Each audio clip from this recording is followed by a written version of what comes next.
German Jesuit priest Karl Rahner, who is widely considered to have been one of the foremost Roman Catholic theologians of the 20th century, who's best known for his work in Christology and for his integration of an existential philosophy of personalism within a Thomistic realism by which human self-consciousness and self-transcendence are placed within a sphere in which the ultimate determinant is God. It could be said that Karl Rahner was indeed one of Christianity's historical mystics. In one of his famous quotes, quote, "The Christian of the future will be a mystic, or he will not exist at all." And in many ways we can see this becoming true. And today's book recommendation and back cover book report is the work of Alan Watts, Behold the Spirit, a study in the necessity of mystical religion. A description from Wikipedia on this work: a book by Alan Watts, born 1915 to 1973, was first published in 1947, but I would add that it has its timeless elements when concerning the subject of religious mysticism. Specifically, Christianity and Buddhism were his focus in this work. This was published originally in 1947 and revised and updated around 1971 by John Murray Publishers in London. This book is a reworking of Watts' Episcopal Divinity degree thesis. Its importance lies partly in its exposition of Watts' earliest attempt to reconcile traditional Anglican theology with a mystical Buddhist-based approach, but also as a personal expression of the mystical experience. So, if one is interested in the study of mysticism across the world's traditions at all, this would be a good introduction in the work of Alan Watts. I don't agree with everything he says in all of his works, and some of his lectures are somewhat ambiguous. Nevertheless, he's a wise individual with a lot of knowledge and background in religious studies and the mystical religions of all faiths.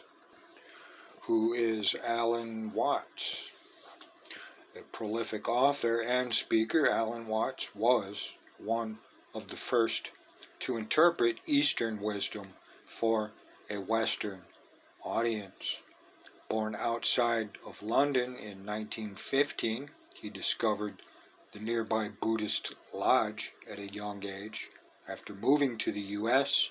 in 1938, Alan became an Episcopal priest for a time and then relocated to Millbrook, New York, where he wrote his pivotal book, The Wisdom of Insecurity, a message for an age of anxiety. In 1951, he moved to San Francisco, where he began teaching Buddhist studies, and in 1956 began his popular radio show, Way Beyond the West. By the early 60s, Alan's radio talks aired nationally, and the counterculture movement adopted him as a spiritual spokesperson. He wrote and traveled regularly until his passing in 1973. And a quote from the LA Times on Alan Watts: perhaps the foremost interpreter of Eastern disciplines for the contemporary West, Alan Watts, had the rare gift of writing beautifully the unwritable. Watts begins with scholarship and intellect and proceeds with art and eloquence to the frontiers of the spirit, a fascinating entry into the deepest ways of knowing. And this book that I'm highlighting is entitled Behold the Spirit, a Study in the Necessity of Mystical Religion. I chose this because it tends to break the boundaries and barriers set up by ecclesiastical and even university level theologies, which tend to compartmentalize themselves in perhaps what could be perceived as an endless competition. But Watts has a wisdom that is perhaps unmatched by many in this work, simply because it breaks through those barriers that human intellect tends to erect, and comes to the realization that ultimately all is one. Watts draws upon his knowledge of the mystics and lays out their timeless ancient wisdom, from Christian mystic Meister Eckhart to his familiarity with Buddhism, particularly Zen Buddhism, and what theologian Paul Tillich describes as the concept of an eternal now. In this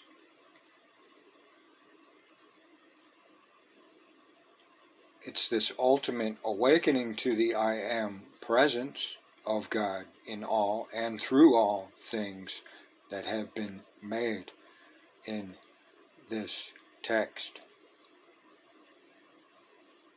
In Behold the Spirit, Watts informs us of the necessity of the mystical aspect of religions, and perhaps in this sense is where they indeed share common grounds and wisdom teachings.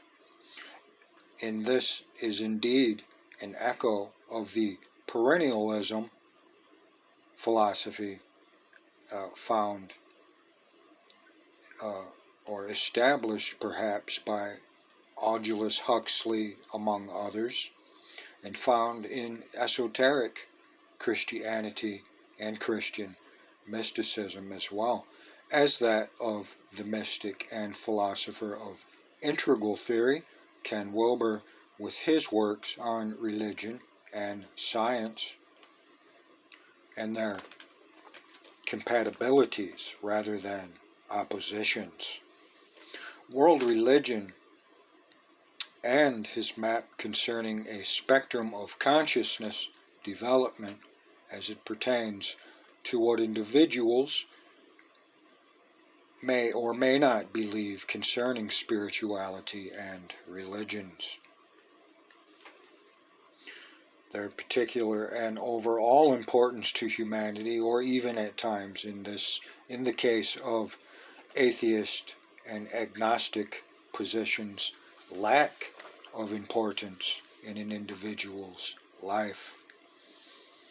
Allen sums up the concepts of panentheism and non-dual integral awareness in his thesis as well, in terms that perhaps regular people or lay persons can understand. This book is an invaluable resource for those who want to expand their own theological perspective beyond mere or mundane belief systems or forms, and into the path of the mystical. where God is realized and can indeed be experienced by all in a oneness, or if one is willing, of course, beyond simple and exclusive belief structures about God into being in union with God. He explores God's hiddenness as well as God's absoluteness and obviousness to those awakened souls. Watts clarifies and demarcates mystical theology by explaining the various models of the God-world relationship, from classical theism to pantheistic monism and non-dual awareness, as well as hinting towards the mystical union in a panentheistic non-dual model as well, which is a logical and highly tenable option for any pursuing the mystical wisdom of the world's religions. In his classic yet timeless work, Behold the Spirit, a study in the necessity of mystical religion, it's just as groundbreaking today as it was when it was written or first appeared in 1947.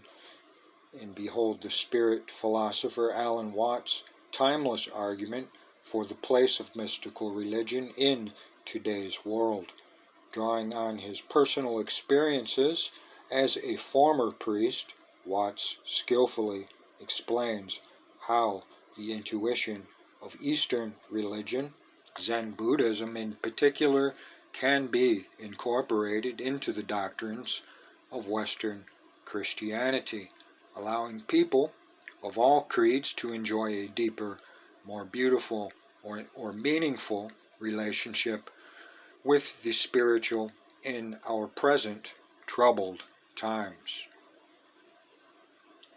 Now, the notion of incorporating Zen Buddhism into Western Christianity is perhaps an anathema to many westernized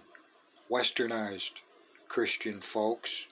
Nonetheless, he tends to incorporate a perennial and doctrine of synthesis in his thinking, which many, perhaps, unfortunately, are unable to do. And that is why this work is indeed invaluable. And so a brief quote from the beginning of the book, quote, "A vast and well-informed literature on the subject has made it clear that mysticism is not a collective term for such spookeries as levitation, astrology, telekinesis, and projection of the astral body, or New Age woo-woo. Theologians can no longer dismiss or distort the mystical teachings of either East or West without revealing plain lack of scholarship. Scientists now familiar with field theory, ecological dynamics, and the transactional nature of perception can no longer see man as the independent observer of an alien and rigidly mechanical world of separate objects. The clearly mystical sensation of self and universe, or organism and environment, as a unified field or process, seems to fit the facts. The sensation of man in an island ego, in a hostile, stupid, or indifferent universe, seems more of a dangerous hallucination. At the same time, it is less and less plausible to conceive God in the thought-graven image of a transcendental monarch modeled on the pharaohs and Cyruses, but the dissolution of this idol need not leave us with no other alternative than the insipid humanism suggested by death of God and religionless Christianity theologians. The God of mystical experience may not be ethically obstreperous and precisely defined autocrat beloved of religious authoritarians, but as an experience, not concept, as vividly real as indefinable. This God does not violate the intellectual conscience, the ascetic imagination, or the religious intuition. A Christianity which is not basically mystical must become either a political ideology or a mindless fundamentalism. This is indeed already happening, unfortunately, and it is curious to note that for the lack of the mystical element, both trends fall back on the Bible as their basic inspiration, ironically. And it has always struck me that biblical idolatry is one of the most depressing and sterile fixations of the religious mind.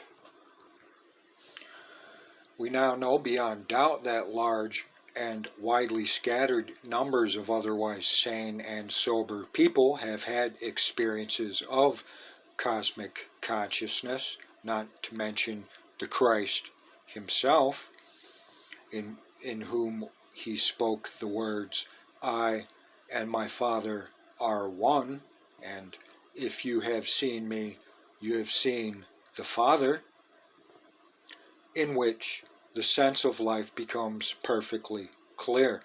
The antagonisms of good and evil, life and death, being and nothing, self and other, are felt as the poles or undulations of a single eternal and harmonious energy exuding a sense of joy and love.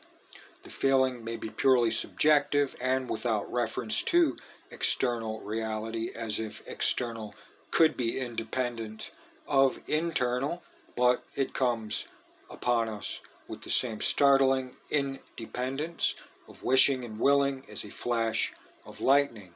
Debates as to whether this vision is or is not quote-unquote true seem as pointless as asking whether my sensation of green is just the same as yours.